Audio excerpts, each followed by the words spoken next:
കൂട്ടുകാരെ, എന്നോട് വിശേഷമൊക്കെ സുഖമായിട്ടിരിക്കുന്നു. അപ്പം നമ്മുടെ ശോശക്കുട്ടി ഉറങ്ങിപ്പോയി, അല്ലെങ്കിൽ നിങ്ങളോട് ഹായൊക്കെ പറഞ്ഞേനെ. അപ്പം ഇന്ന് ഈശോയുടെ വചനം നമ്മളോട് സംസാരിക്കുന്ന 1 ശമൂവേൽ 1:17 സമാധാനത്തോടെ പോവുക, ഇസ്രായേലിന്റെ ദൈവം നിന്റെ പ്രാർത്ഥന സാധിച്ചു തരട്ടെ. ഏറ്റവും വലുതായിട്ട് നമുക്ക് വേണ്ടത് എന്താണ്? പണമല്ല, സ്വത്തല്ല, അല്ലെങ്കിൽ വേറെ ഒന്നുമല്ല. ഏറ്റവും കൂടുതൽ നമുക്ക് വേണ്ടത് എന്താണ്? സമാധാനമാണ്. ഇന്ന് ഒത്തിരി മനുഷ്യർക്ക് ഇല്ലാത്ത ഒരു കാര്യമാണ് എന്ത്? സമാധാനം. എല്ലാം ഉണ്ട്, പക്ഷെ സമാധാനം ഇല്ല.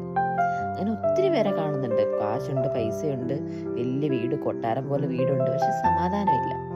അപ്പം അങ്ങനെ ആയിരുന്നിട്ട് കാര്യമില്ല. നമുക്ക് സന്തോഷവും സമാധാനവുമാണ് എന്ത്? എപ്പോഴും ആവശ്യമായിട്ട് വേണ്ടത്.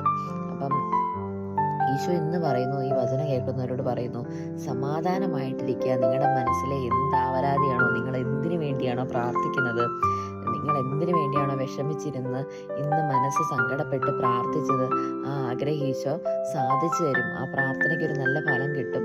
സമാധാനമായിട്ടിരിക്കുക. അപ്പോൾ കൂട്ടുകാരെ, ഈ വചനത്തിലൂടെ എല്ലാവരെയും ഈശോ അനുഗ്രഹിക്കട്ടെ. അപ്പോൾ കൂട്ടുകാരെ, ഇപ്പോൾ പോകുന്നു. പിന്നെ കാണാം. ബായ്.